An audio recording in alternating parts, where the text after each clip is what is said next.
El tango, señores, se amase mil notas, lo grabó Taborda, lo cantó Gardel, y tienen sus tintes, rencores y abrazos, ternuras de aquellas que saben querer, iluso de ensueño, consuelo barato, sollozo de pena del buen yacaré, y el bohemio con dulce y cargado de rima, vencido de angustia te supo imponer. El charquito de la calle, pincelada de agua turbia,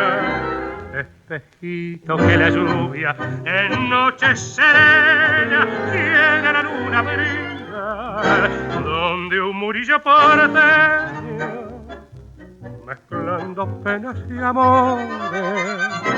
va combinando colores que quienes traducen su estilo genial.